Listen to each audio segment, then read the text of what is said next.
amen and amen. Muli, palakpakan po natin ang ating Panginoon. Okay. Ang ating pong pag-aaralan sa ngayon ay yung pong nakalagay po sa Matthew 6:33. Yan. Sa Matthew 6:33. Sabi po rito, ngunit hanapin muna ninyo ang kanyang kaharian at ang kanyang katwiran at ang lahat ng mga bagay na ito ay pawang idaragdag sa inyo. Okay. Pero paano po natin gagawin? Dapat, sabi po dito, paano po natin gagawin? Dapat unawain kung paano at bakit kailangan munang hanapin ang kanyang kaharian. Once na hindi natin inunawa kung paano at bakit kailangan munang hanapin ang kanyang kaharian, wala pong magiging resulta itong pag-uusap natin. Wala pong magiging resulta yung pakikinig niyo sa akin. Ang kailangan po natin dito yung pangunawa. Sabi po sa Proverbs 4:7, okay, kung bakit kailangan ang unawa, wisdom is supreme, sabi niya. Therefore, get wisdom. Kunin mo yung wisdom. Pero ito yung pinakamaganda dito. Though it costs all, you get understanding, sabi po niya. Sa lahat mong kukunin, ay kunin mo yung pangunawa. Kahit may wisdom ka, kahit anong wisdom ang sinasabi mo dito sa ating kalagitnaan, kung hindi mo inuunawa yung content ng ating pinag-uusapan, wala pong silbi yung wisdom nyo. Mawawala lahat yan sa wala. Kaya, kailangan unawain kung paano at bakit kailangan munang hanapin ang kanyang kaharian. Unawain natin ang kanyang kaharian. Alam niyo po, ito yung second part. Nung una siguro at mga 4 months ago na, yung first part po dito. Ito na po yung second part. At sinabi nga sa akin ni Bishop, wala daw katuturan yung aking minensahe kasi nandito si Lito nun eh. Paano niyang maunawaan? Kasi itong second part na to ay hindi niya napakinggan. Kasi ang sinasabi doon, yung Matthew 6:33 ay tungkol lamang daw sa mga pangangailangan. At ganoon din yung nag-usap kami ni Pastor John, hindi tungkol yan, sabi niya, tungkol yan sa mga pangangailangan ng tao. Kasi sabi niya dito, ngunit hanapin muna niyo ang kaharian at ang lahat ng mga bagay na ito, yung mga bagay kasi yung binigyan niya ng focus. Pero sa ngayon, uunawain natin kung paano at bakit kailangan muna nating hanapin ang kanyang kaharian. Dito po, isa kasi sa pinakamahirap gawin ay kung di mo alam kung paano mo ito gagawin. No? Sa katunayan, imposible mong magawa ang isang bagay kung hindi mo alam kung paano mo gagawin. May ipinag-uutos sa atin ng Diyos na dapat nating munang gawin. Na sa aking palagay, hindi pa hintulot ng Diyos na tayo ay gumagawa sa kawalan kung paano natin simulan at kung paano natin isasagawa ang priority ng Diyos. Kasi may priority ang Diyos na dapat nating gawin. May talagang priority na ipinagkaloob sa bawat isa sa atin na dapat nating gawin. So, ang priority ng Diyos na ito, na sa atin ay pinag-uutos, ay isang bagay na di mo na kailangang hulaan pa. Kasi priority nga eh. O kaya idaan mo sa panalangin. Ano ang priority ng Diyos? Sa Matthew 6:33, sabi niya, ngunit, sabi nga ngunit hanapin muna ninyo. So meron siyang command. It is a command. Pag sinabing hanapin, hindi ka pwedeng nakaupo lang dyan. Kailangan hanapin mo muna ito. Sabi niya, ang kanyang katuwiran. So, ang prioritization is important. Kasi ito ang priority ng Diyos eh. Bakit? Prioritization is important. Mas lalo na siguro pag dinagay ko yung ipin. It's important because we know where to put your time. Kung may priority ka, you know where to put your time, your energy will not be wasted, where to put your talent, your strength, and lastly, when you know what to do, then you know you're not wasting time. You will achieve the target date of completion. Yan po yung priority. Nung nasa San Miguel po ako, yung pong grupo namin ay isang milestoner. Remember, 20 years akong nagtrabaho sa San Miguel. Nung meron na po akong 10 years na nagtatrabaho sa San Miguel, kinuha na po akong leader. Nakita nila siguro yung potential ko. So, isa sa mga problema na ipinagkakaloob nila sa amin, sa grupo ko, gumawa ko ng isang grupo at ako po yung leader doon. Magbibigay sila ng isang problema ng San Miguel. Iuutos nila, gawin mo to. Sasabihin nila sa akin. Pag naibigay na nila sa akin yung problema, ang una naming ginagawa, ang una naming pinaprioritize is yung problem statement. Kailangan i-state mo kung ano yung talaga yung problema. Yun yung una mong gagawin. Problem statement natin. Once na nalaman mo na yung problem statement, then susunod mo nang gagawin yung mga prioritization na. Mga magpa-prioritize ka na. Yun na yung magbe-brainstorming.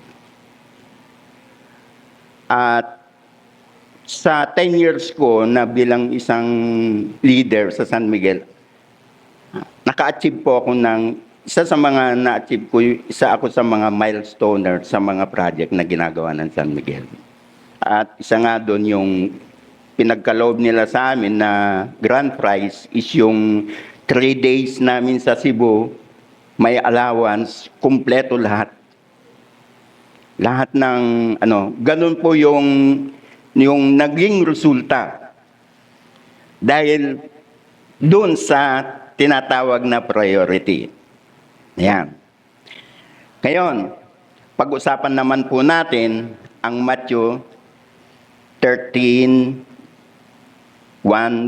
hanggang verse 23. Basahin lang po ninyo to, pero iisa-isahin ko po itong ipapaunawa sa inyo. Ang Matthew 13, verse 1 to 23.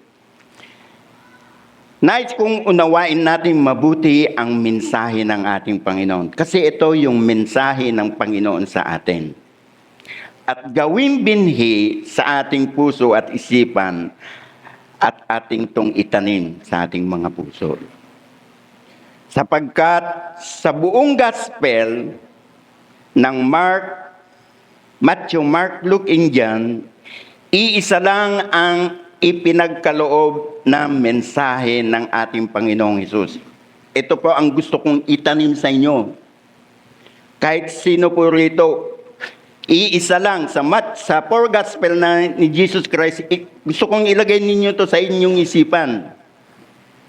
Iisa lang ang minensahe ng ating Panginoon.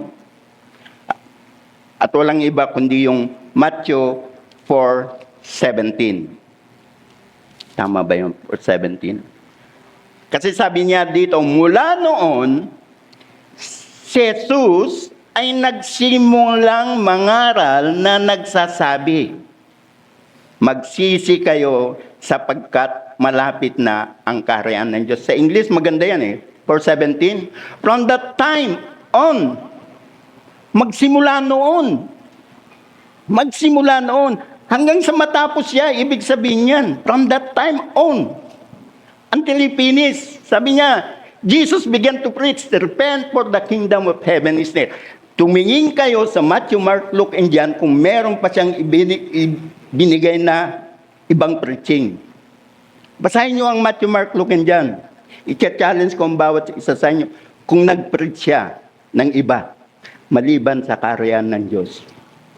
Kasi kung hindi nyo to alam, kung binabaliwala natin to, itong preaching ng Jesus, parang binaliwala mo na rin ang ating Panginoong Hesus. Sayang yung pinupuri ka namin Panginoong Hesus. Samantalang yung kanyang preaching, hindi mo naman binibigyan ng halaga. Yun po yung katotohanan. Sabi nga dito, alam niyo po ba kung sino ang nagagalak? Pag hindi mo inuunawa itong kingdom message, ang diablo. Okay. Para higit na manawaan ang mensahe ng Diyos about the kingdom of God, basahin po natin ang Matthew 13 verse 1 to 9. Ito po kasing Matthew 13 verse 1 to 9, karamihan po na minemensahe dito ng mga pastor is about blessing. Blessing po ang lagi nilang sinasabi. Kasi pagdating po sa last verse nito, sa 23, sa 13 verse 23, ang napahasik naman ng mabuting lipa ay yung nakikinig ng salita at inuunawa ito na siyan talagang namunga. Ang isa 100, ang isa may 60, ang iba ay 30. Then yung isa 100, 60, 30, ginagawa po nila itong blessing. Pero unawain po natin. First, okay, di po ako nagagalit. Gusto ko lang i-emphasize yung gusto kong ipaunawa sa. Sa Matthew 13, verse 1. Sabi dito, sa Tagalog po ako, nang araw ding iyon, ay lumabas si Jesus. Si Jesus po sa bahay at umupo sa tabi ng dagat. Nagtipon-tipon sa palibot niya ang napakaraming tao. Imagine nyo po yung hindi po sinabi ito kakaunting tao o tama lang na ang tao. Napakaraming tao. Imagine nyo yun. Siguro kung titingnan natin, yung tinayo dun sa yung Mall of Asia, puno yun. O kung Luneta, punong-puno yun ng tao. Ganun po yun. Kaya sumakay siya sa isang bangka at umupo roon. Samantalang ang lahat ng tao ay nakatayo sa baybayin. So maraming tao. At nagsalita siya sa kanila ng maraming bagay. Verse 3 na po. Sa pamamagitan ng mga talinhaga. Okay. Talinhaga. Mamaya, ibibigay ko sa inyo ang ibig sabihin ng talin. Na sinasabi, makinig kayo. Sabi niya, makinig kayo. Kayo po makinig na. Isang maghahasik ang humayo upang maghasik. Habang siya'y naghasik, may mga binhing nahulog sa tabing daan at dumating ang mga ibon at kinain nila ang mga ito. Ang iba na may nahulog sa batuhan, na do'y kakaunti lamang ang lupa at kagad silang sumibol, yamang hindi malalim ang lupa. Kaya pagsiyat ang araw, sabi ng ating Panginoon, ang mga iyon ay natuyo at dahil walang ugat, ang mga iyon ay tuluyang nalanta. Ang iba na may nahulog sa mga tinikan, lumaki ang mga tinik at sinakal ang mga iyon. Ang mga iba ay nahulog sa mabuting lupa at namunga. Ang iba ay tig-100, ang iba ay 60, ang iba ay 30. ang mga may pandinig ay makinig. Sabi niya. Tinapos niya muna yung parable. Pagkatapos, sabi niya, ang mga may pandinig ay makinig. So maliwanag po na dapat tayong makinig. Okay? Ngayon, sa verse 10, yung mga disciple ni Jesus nagugulumihan dun sa ipinagkaloob na talinhaga ng ating Panginoon. Kaya ang ginawa ng mga disciple ni Jesus sa verse 10, lumapit ang mga alagad at sinabi nila sa kanya, bakit ka nagsasalita sa kanila sa pamamagitan ng mga talinhaga? Yan. Sabi, ba't ka nagsasalita sa kanila ng mga talinhaga? So ano ba yung kasi ang talinhaga? Ang talinhaga po is a parallel of truth. Ha? Pag nagsalita ka ng talinhaga, ito yung talinhaga, pero ito yung tunay na ano ba to? Ito yung tunay na gustong sabihin ng talinhaga. Pero hindi mo pa siya nakikita. Sabi nila, ngunit kakaibang talinhaga ang kanilang naririnig at sila'y naguguluhan. Kakaiba kasi ito eh. Kakaiba itong manggahasik na to. Naguguluhan siya. Kaya tinanong nila, Jesus, bakit ka nagsasalita ng ganito sa kanila? Ang tanong ng mga disciple, bakit ka nagsasalita ng talinhaga sa kanila? Sa verse 13, 10 to 7, ito na, sinabi na ng Panginoon. Sabi niya sa verse 11, sumagot siya sa kanila. Ipinaliwanag niya na yung talinhaga. Ito na po pinapaliwanag na ng ating Panginoon. Sapagkat sa inyo, sabi niya, ipinagkaloob na malaman ang mga hiwaga ng kaharian ng langit. So, sabi niya, sapagkat sa inyo ipinagkaloob na malaman ang alin? Anong gustong malaman ng Diyos sa inyo? Kayo na nakikinig.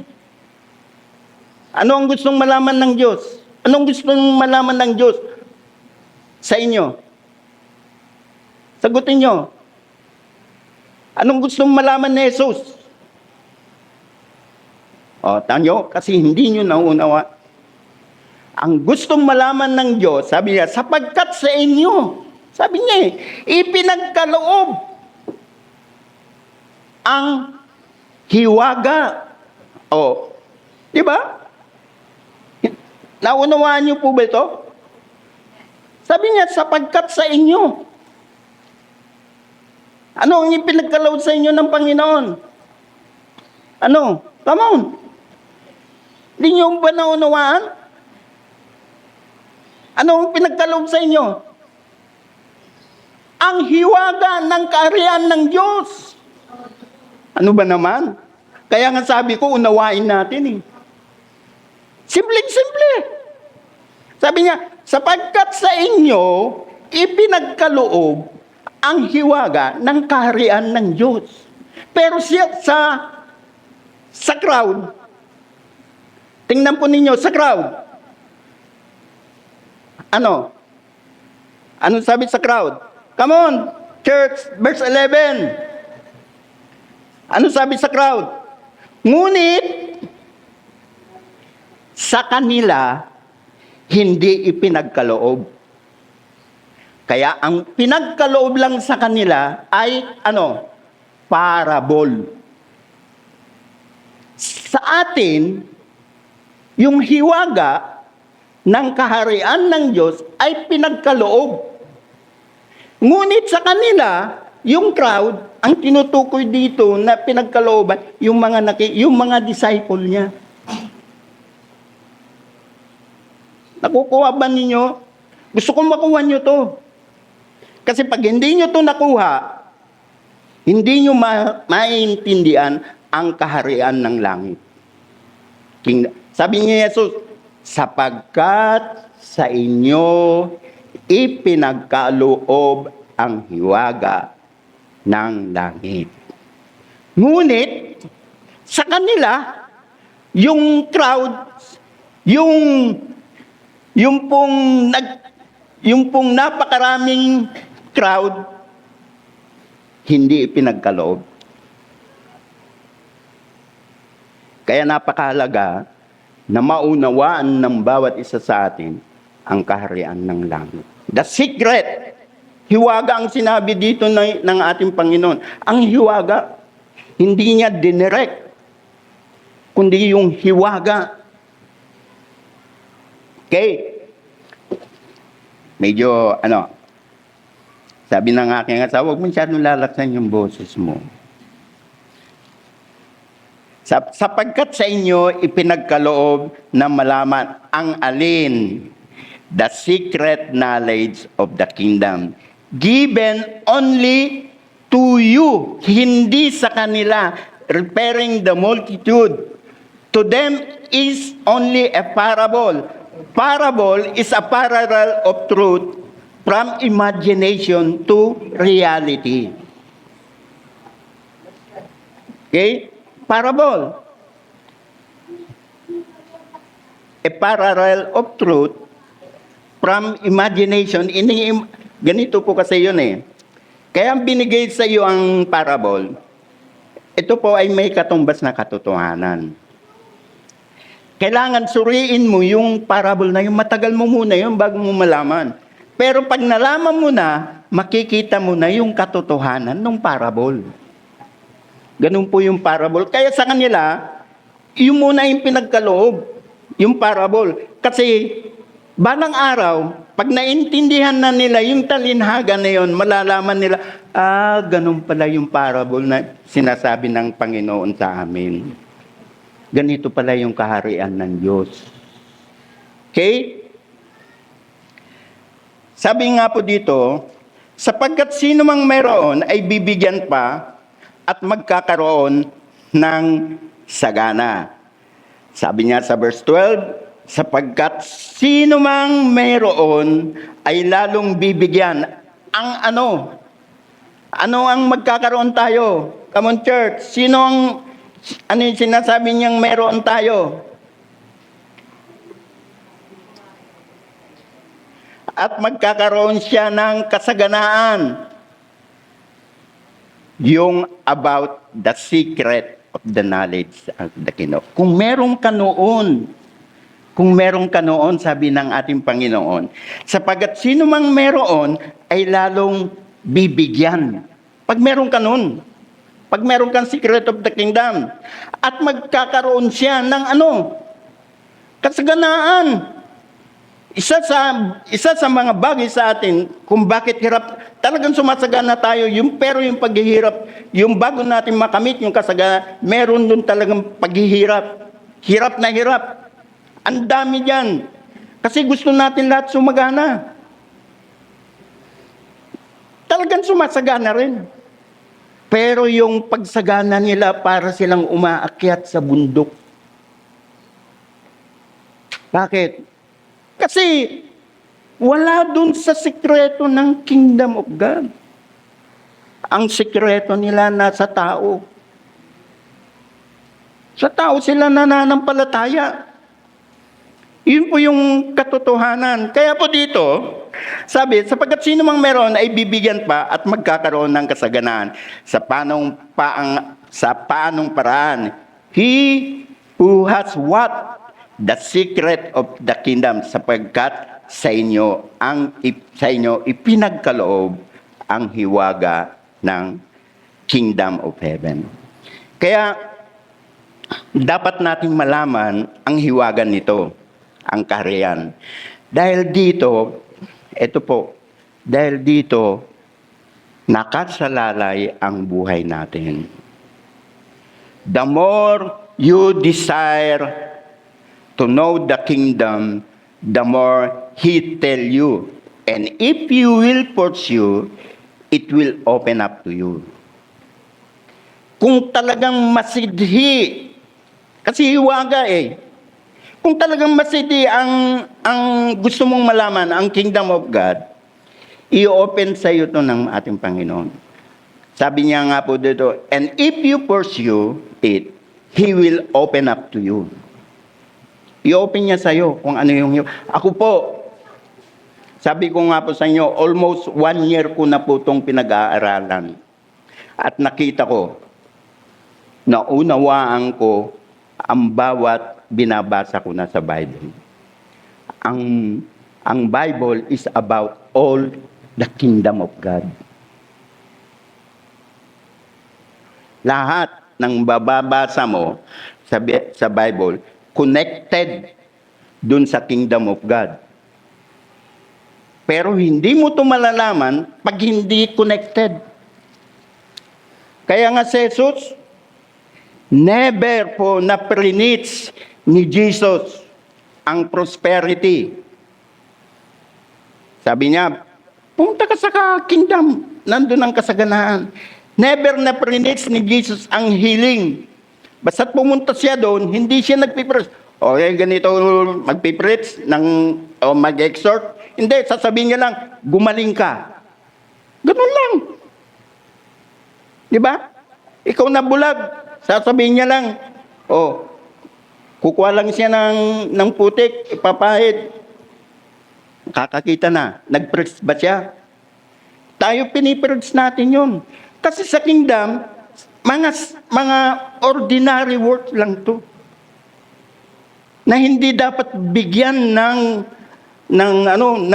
bigyan natin ng importansya. Bagamat mahalaga, pero hindi gaano dapat natin bigyan to. Kasi sa kingdom ng Panginoon, dapat mangyari yan. Pag alam mo. Kaya nga pag nagpe-prayer meeting tayo, lagi kong sinasabi,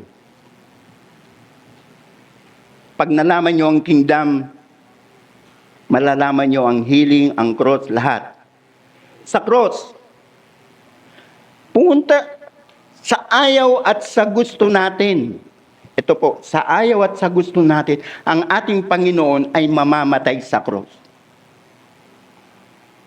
Huwag mong ipag-pray, mamamatay siya. Huwag natin mamamatay ang ating Panginoon sa cross. Bakit? Kasi yun ang sinabi ng ating Panginoong Diyos doon sa Genesis. And He will crush. Paano niya, kung alam niyo yung crush na ibig sabihin, yung kamatayan ni Kristo, yun ang magka-crush sa head. Kung alam niyo ang ibig sabihin ng kingdom of God, doon pa lang meron na. Kasi kung hindi mamamatay si Kristo, there's no incarnation. Walang pagkabuhay na muli ang bawat isa sa atin. At dapat niyang gawin yun sa ayaw at sa gusto natin. Okay. Kaya dapat nating malaman ang hiwaga nito. Ang karayan, dahil dito nakasalalay ang buhay natin. The more you desire to know, the more He'll tell you. And if you foresee it, He will open up to you. Ngunit sa verse 12, merong isang stanza doon. Sabi niya sa verse 12, ngunit, sino mang wala, yan, verse 12, sino mang wala, pati ang nasa kanya ay kukunin.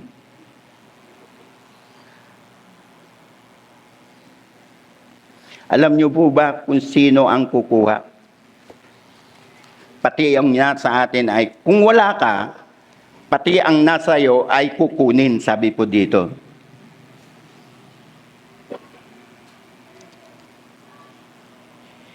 If you don't want, sabi po dito, if you don't want to understand the kingdom of God, He will not give you. At kung ayaw mong tuklasin, He won't show you.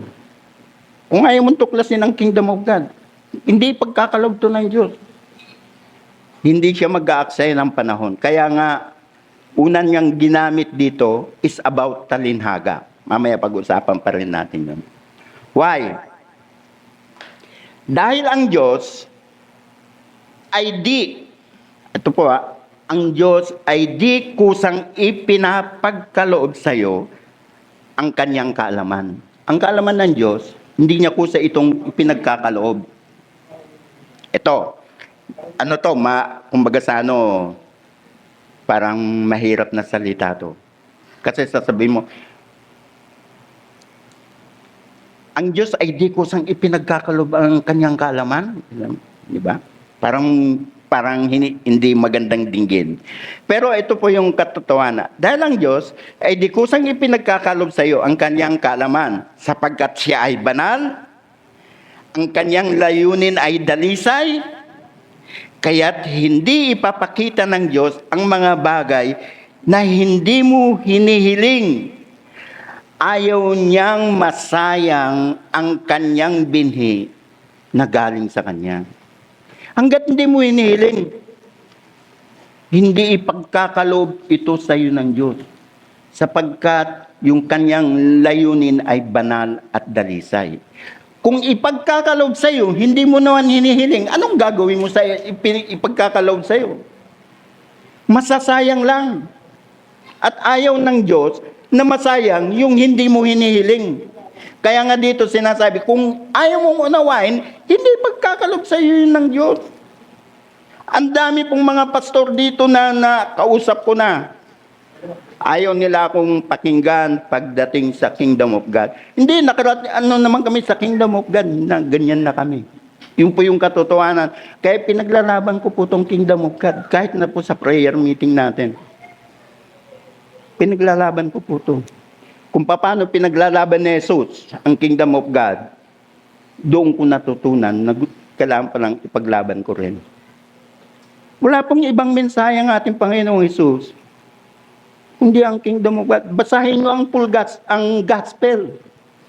Matthew, Mark, Luke, dyan. Wala po siyang binanggit dyan, kundi panay kingdom, kingdom, kingdom. Pero, dahil ang kingdom, hindi masyadong nating inuunawa, parang baliwala. Slight lang. At ang masyado nating pinagbibigyan ng tuon, yung mga, pagkain, yung mga blessing. Mga blessing. Mga kagalingan. Sabi nga mga kagalingan. Yun ang mga di ba? Marami po sa Bible na sinabi ni Jesus. Sabi niya, alam ko kung bakit kayo sumusunod sa akin. Sabi nung isa, Panginoon, gusto ko pong sumunod sa iyo. At hindi lang isang tao, may grupo. Sinabihan niya yung grupo, kung babasahin niyo ang John 6. John 6. Alam ko kung bakit kayo sumusunod sa akin. Dahil kayo ay nakakain. Pero yung gusto kong i-mensahe sa inyo, hindi nyo kinakain. Meron akong pagkain na gusto kong ipakain sa inyo. Basahin nyo ang John 6. Kingdom po yun. Ito yung aking dugo at laman. Sabi niya nga yung mensahe ko. Wala naman ibang mensahe ang Diyos, kundi yung Kingdom of God. Ayaw nila. Kaya nga yung mga disciples, sinabihan niya sa John 6:67, sabi niya, sa John 6:66, at yung mga nakapakinig ng salita ni Jesus, nagsialisan. Sabi niya sa mga disciple na naturuan niya ng aral ng Kingdom of God. Sabi niya, sa John 6:67, pati ba kayo hihiwalay din sa akin? Sumagot sila John 68. Sabi niya, Simon Peter answered him, Lord, to whom shall we go? You have the words of life. Ano bang minimensahe ng Diyos? Ni Jesus. Kingdom of God. Sabi niya, You have the words of eternal life. Kaya nga po, napakahalaga na maunawaan natin ang mensahe ng Diyos. Kaya dapat natin malaman ang hiwaga nito, ang kaharian. Dahil dito, nakasasalalay ang buhay natin. Sabi dito, why? Dahil ang Diyos ay di kusang ipinagkakaloob kung ang kanyang kingdom. So, number 3, hanapin ko muna po yung ano. Sa verse 13, yan. Sa verse 13, dahil dito ay nagsasalita ako sa kanila sa pamamagitan sa 13:13. Dahil dito ay nagsasalita ako sa kanila sa pamamagitan ng mga talinhaga. Kung hindi nyo naunawaan to, talinhaga ang ipinaparating sa inyo ng Diyos. Sapagkat sa kanilang pagtingin ay hindi sila nakakakita. Yan po ang talinhaga na nakikita nila yung nagsasalita, naririnig nila, at sa kanilang pakikinig ay hindi sila nakakarinig. At ano yung pinakahuli? 13, do not hear or understand. Kaya nga po yung title natin, understand. Kahit na nung gawin mong basa nito, kung hindi mo ito nauunawaan, useless lahat. Kaya nga po dito na sinabi, natutupad nga sa kanila ang propesiya ni Isaias na nagsasabi, sa pakikinig, kayo yung makakarinig, ngunit kailan may hindi makakaunawa. Sabi niya, sa pagtingin, kayo'y titingin, ngunit kailan may hindi makakabatid. Remember that, simple, yung mga sinasabi ng ating Panginoon. Pero tingnan niyo po sapagkat naging manhid, sa verse 15, sapagkat naging manhid na ang puso ng bayang ito, sabi niya, at mahirap nang makarinig ang kanilang mga tenga, at ipinikit nila ang kanilang mga mata. So, nasaan na yung mata diyan? Yan, ipinikit nila ang kanilang mga mata. Alam niyo po dito sa Bible ko, ang mata, doon sa meron pong nakalagay doon, yan parang kulang ng isa pang tuldok sa itaas yung eyes. And they have closed their eyes. Period yan pero meron pang sa itaas na may tuldok pa sa mga Bible. Meron pong meaning yun. Talagang, kumbaga sa stop ka doon. Then, yung second, ito naman yung ipapaunawa niya. Otherwise, sabi niya, they might see with their eyes, hear with their ears, understand with the hearts, and turn, and I will heal them. Sabi niya, okay, baka ang kanilang mga matay makakita at makarinig ang kanilang mga tenga at makaunawa ang puso nila at manumbalik sa akin at sila'y aking paggagalingin. About the kingdom of God.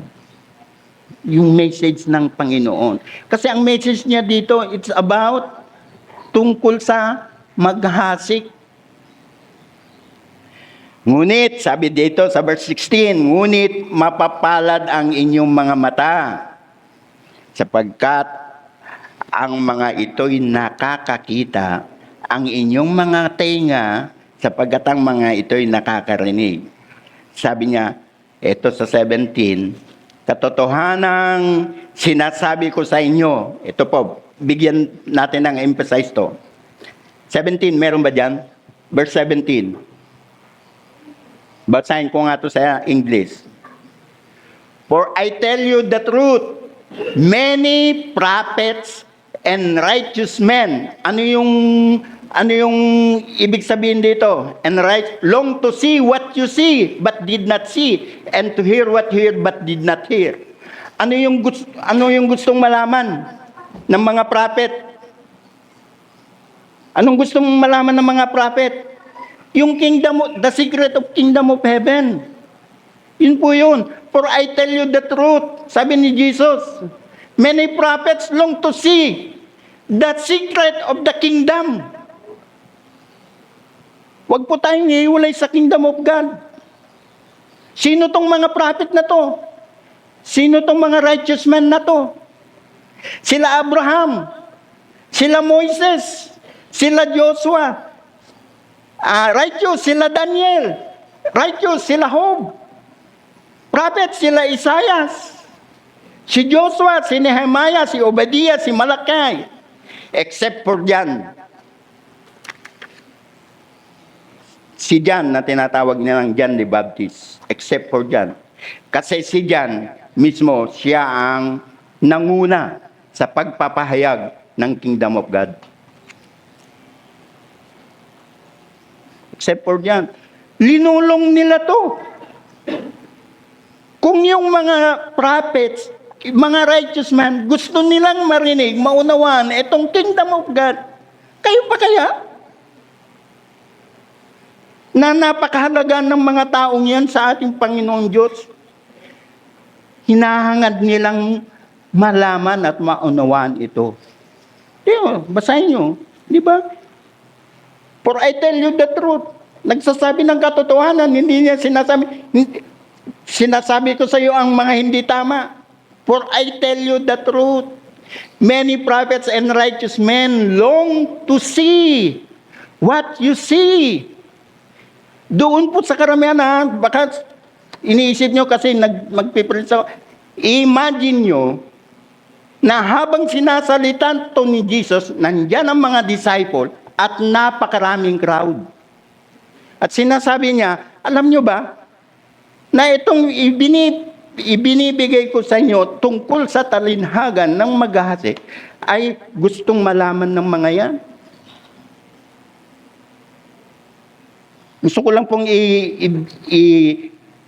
bigyan diin yan. Nakuha ko na rin yung gusto kong Gusto ko lang pong bigyan diin yung kingdom of heaven.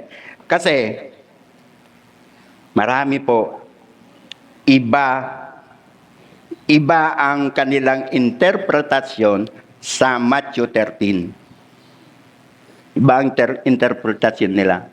Sabi niya, katotohanan sinasabi niyo, maraming mga propeta at mga taong matuwid ang naghahangad na makita ang inyong nakikita, ngunit hindi nila nakita, at marinig ang inyong naririnig, ngunit hindi nila ito narinig. Kasi kay Jesus na siya. Si Jesus na to eh. Sabi niya, sa verse 18 na tayo. Yan. Verse 18. Pakinggan ninyo ang talinhaga ng manghahasik. Ito, pakinggan na daw natin ang talinhaga ng... Kung ang sino man ay nakakakinig ng 19. When anyone hears what? Ano yung message? Ano yung message? If anyone hears what? The message about the kingdom. Di ba? Meron ba siyang ibang sinabi dyan? When anyone hears about healing, when anyone hears about born again, when anyone hears about cross, Calvary, sinabi niya ba yon? Isa lang po ang sinabi ng ating Panginoon.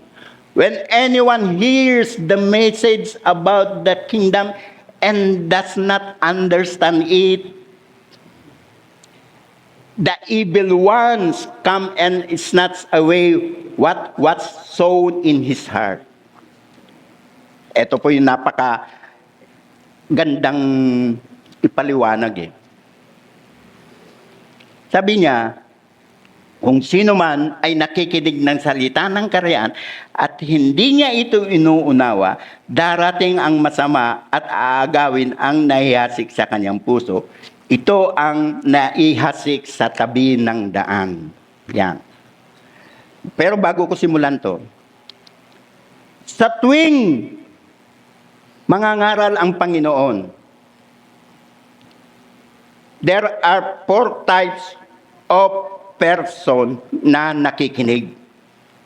Dito, kunyari sa atin dito, merong 4 na klase ditong tao na nakikinig. At yung 4 types na yan,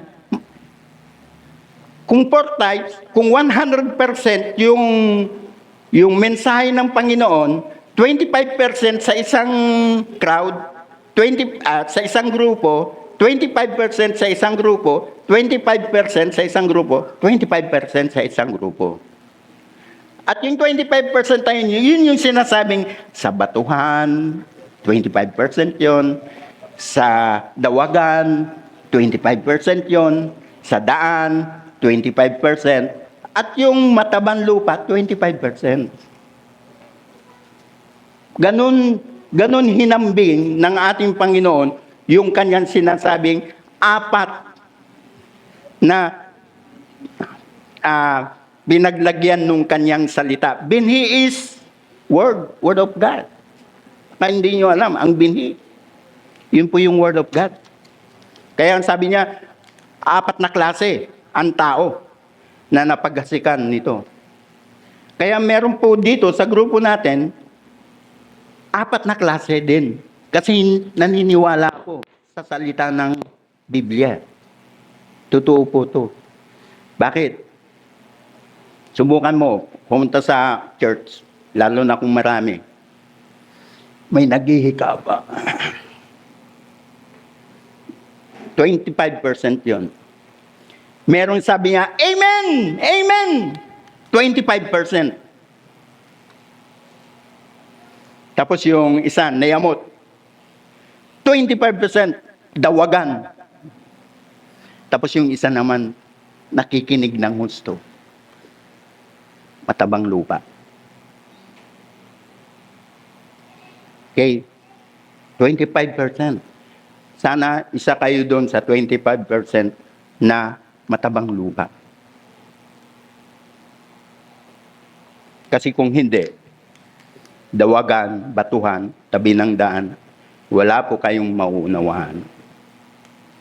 Okay? Sabi po dito, kung sino man ay nakikinig ng salita ng Karen at hindi niya ito ginawa, darating ang masama at aagawin ang nahasik sa kanyang puso. Ito ang nahasik sa tabi ng daan. Sino yung darating? Lagay natin. When anyone hears the message of the kingdom and does not understand the evil, ano niya? The evil one comes and snatches. Yung simula pa lang, kunyari, nakita ng dyablo, medyo nagsisimula ng natututunan mo tong salita ng Diyos. Natutunan mo na salita ng Diyos. Pero hindi mo siya binigyan ng halaga. Ang gagawin ng dyablo, pupuntahan ka. Kukunin yung nalalaman mo pa. Gusto niya talagang mawala sa'yo. Kasi once na napag-unawa mo ang kingdom of God, wala nang power sa iyo ang dyablo. Bakit? Alam ng devil kung saan siya nanggaling. Saan galing ang dyablo?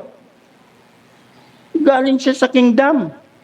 Alam niya ang kapangyarihan ng kaharian. Alam ng dyablo yun. Kaya pag kayo nakikinig, pagkatapos, wala din yan. Ang gagawin ng dyablo, pupuntahan ka, aagawin niya, tatanggalin niya lahat yung nalalaman mo. Kasi once na pag pinagpatuloy mo yon at alaman niyang may pagkakataon kang magiging wala na siyang kapangyarihan sa iyo. Kasi ang papalit sa iyo yung kingdom of God. Message of the kingdom of God. Alam niya eh. Alam ng Satanas. Kasi ang Satanas, galing siya sa kaharian ng Diyos. Di ba? Nung nagkasala siya, ang ganda ng kalagayan niya doon eh. Nakita niya ang kagandahan ng kaharian ng Diyos. Walang problema. Pero nung nagkasala, binagsak siya. Ngayon, ang ginawa niya, panay pagsisinungaling. Kaya pag sinabi ng meron kang anak o meron kang sakit, tapos nananampalataya ka sa Diyos, tapos may biglang sisingit sa'yo, hindi na mapapagaling yan dahil for stage na yan. Diablo po yun. Sinungaling po yun. Laging ang sinasabi sa'yo ng Diablo, mahirapan kang pagalingin yan. Mauubos ang pera mo dyan. Layar. Kaya nga sabi dyan, the evil one comes and snatches away that was sown in his heart. This seed is sown along the path. 25%. Di ba? Ganyan, sa 21, at sa 20, ang napasik sa mga batuan ay iyong nakikinig ng salita at agad niyang tinatanggap ito na may kagalakan. Ito. 20. Sabi niya, ito yung isa pang taong nakikinig siya. When anyone hears the message about the... Hindi, 20 na tayo. 13:20. The one who received the seed that fell on the rocky places is the man who hears the word and once received it with joy. Ang dami po yan sa church. Ang dami po yan dito sa ating church.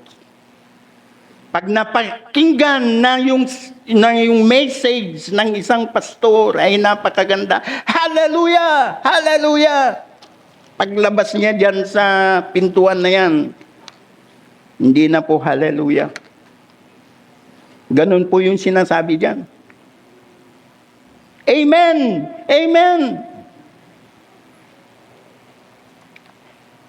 Tinatanggap niya ng may kasiyahan. Ngunit pagtalikod, iba na yung kanyang iniisip. Okay? Ang napahasik sa 22. Sabi niya sa 21 pala, gayon man hindi siya, sa 21 pala, gayon may hindi siya nagkaugat, kundi sandali lamang tumatagal. At kapag dumating ang kapigatian o pag-uusig, dahil sa salita ay kaagad siyang natitisod. Akala mo, lakas ng faith niya. Isang salita lang pala sa kanya, natitisod na siya. Sa 22, ang napasik sa mga tinikan ay iyong nakikinig ng salita. Ngunit ang kabalisahan ng sanlibutan at ang daya ng kayamanan ay sumasakal sa salita at iyon ay nagiging walang bunga. Okay? At ang napasik naman sa mabuting lupa ay iyong nakikinig ng ng salita ng Kingdom of God at inuunawa ito na siyan talagang namumunga.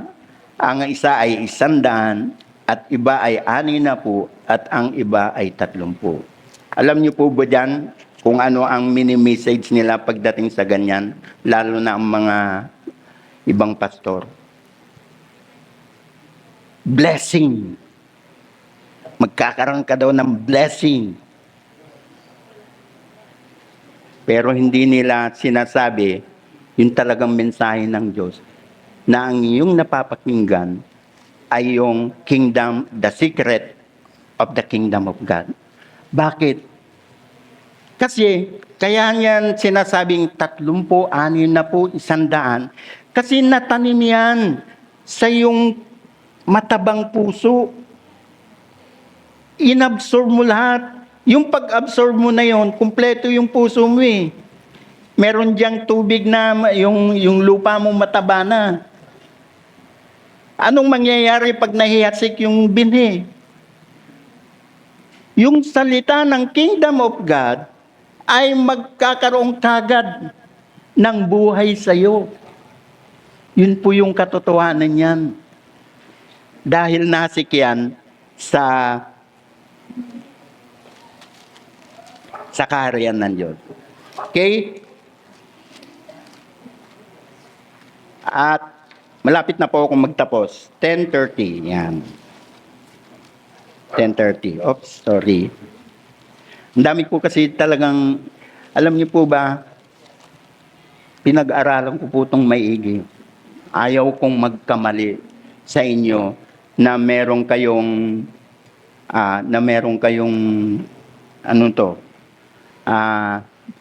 yung hindi nyo maunawaan. Gusto kong maunawaan natin to. Kasi napakahalaga po nung ating tinatalakay na pinag-uusapan. Kaya po sabi niya nga po dito, in every group where the kingdom message, there are 4 types of listeners. Okay. Sabi po sa Matthew 6:33, yan. You don't need to wonder what is important to God. Hindi mo na kailangan pang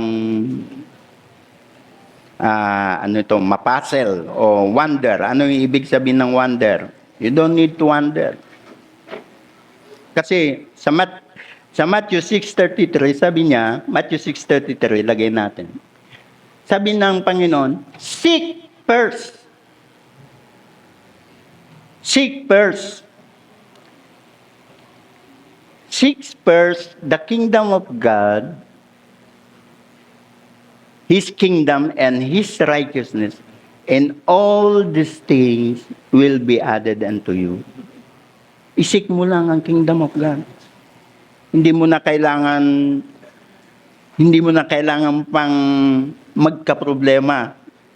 Kaya nga maraming sample ang ginawa ng Diyos. Tingnan mo yung mga ibon, tingnan mo yung mga halaman, hindi nagka-problema. Kasi bakit nasa kaharian sila ng Diyos? Yun ang ibig sabihin niya diyan eh. No? So, God priority is kingdom first. Ang priority ng Diyos ay yung kanyang kaharian. Priority means first, thing first. First, things first. Yan po yung pag-aralan ko dun sa San Miguel. Sabi ng, he didn't say the first thing is kingdom.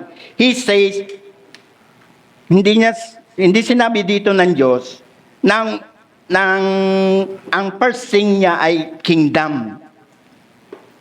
Ang first thing niya ay kingdom, hindi po. Ang sinabi niya dito, He says, seek. Di ba? Hindi niya sinabi, He says, the kingdom. The first is the kingdom. No. Sabi niya, He says, first, seek. Meron siyang sinasabing ipinagitan between the first and the kingdom. First, seek. Kasi hiwaga nga eh.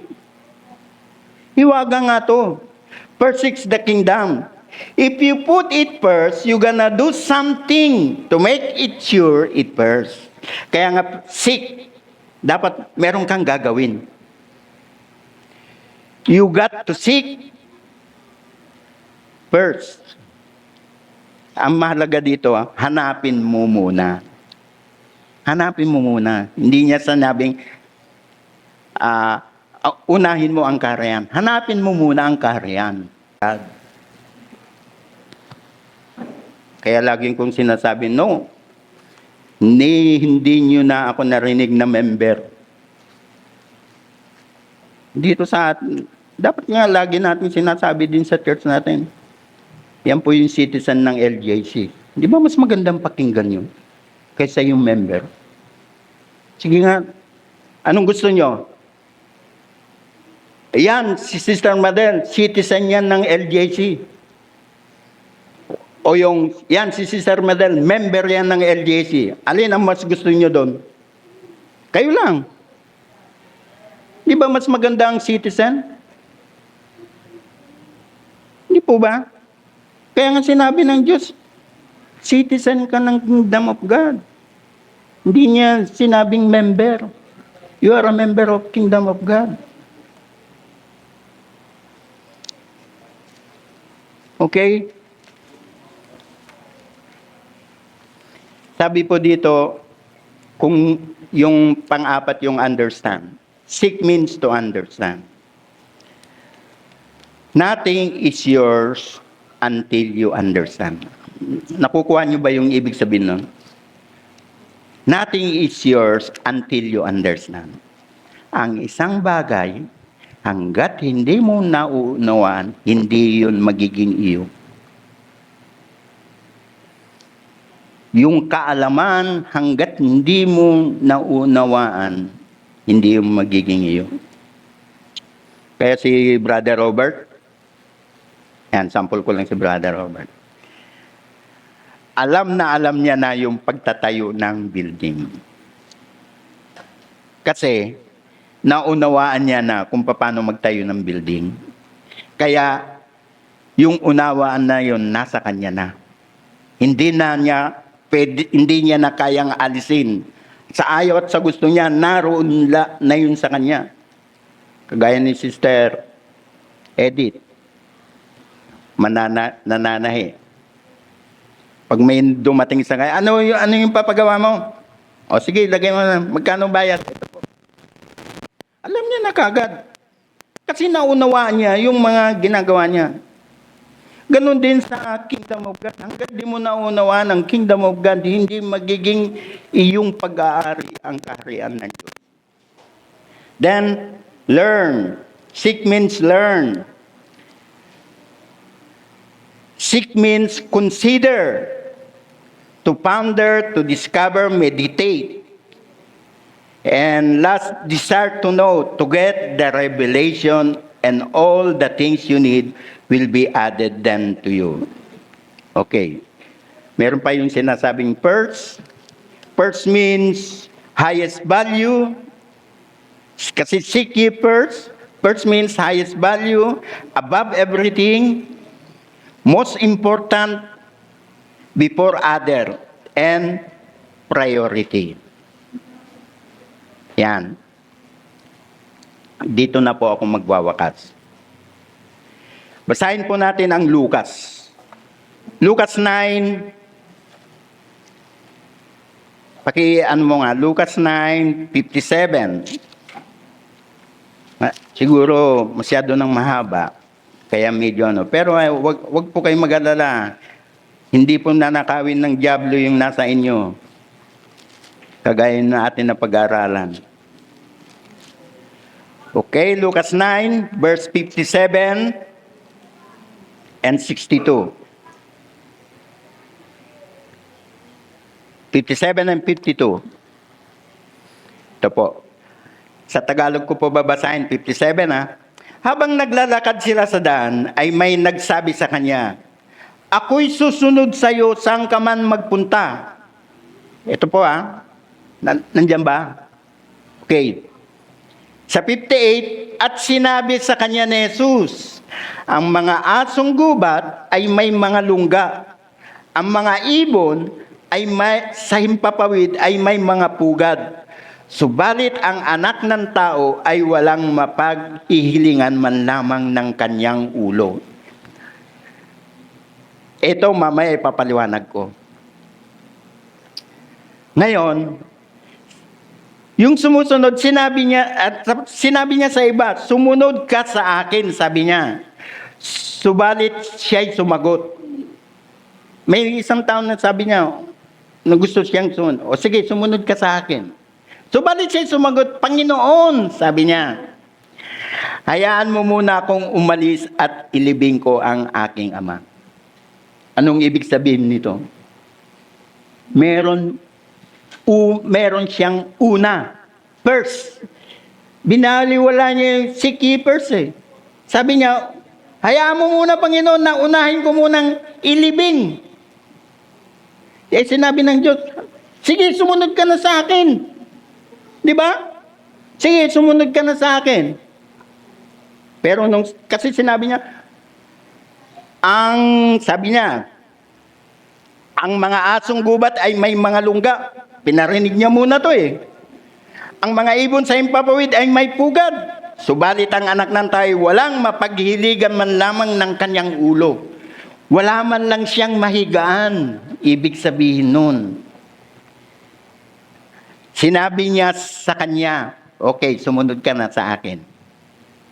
Sabi nung nagsabi, Panginoon, pwede ba unahin ko muna? Nakita niyo yung unahin?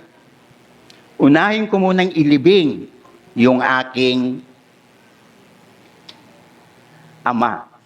Sa 60, subalit sinabi ni Jesus sa kanya, hayaan mong ilibing ng mga patay ang kanilang sariling patay. Subalit para sa iyo, humayo ka at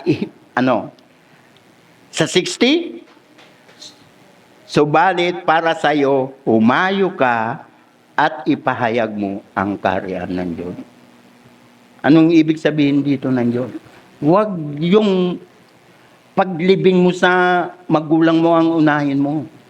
Ang unahin mo, yung humayo at ipahayag ang kaharian ng Diyos. Nakukuha niyo po ba yung verse na to? Jesus said to him, let the dead bury their own dead, but you go and proclaim first the kingdom of God. Kaya po marami po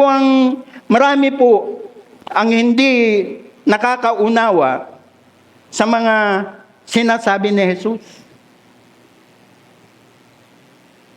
Hindi nila alam kung ano yung talagang pinagdidiinan ni Jesus sa atin. Di ba? Subalit sinabi niya sa kanya, walang sino mang humahawak sa araro at tumitingin sa mga nasa likuran ang karapat-dapat sa kaharian ng Diyos. No. Ano ba yung tumitingin? Inuuna yung nasa likod kaysa yung nasa harapan na pinag-uutos ng Diyos. Ganyan po ang kaharian, ang hiwaga ng kaharian. At pursue, seek ye first. Marami pong pag naunawaan mo ang kaharian, maunawaan nyo rin yung aking sinasabi.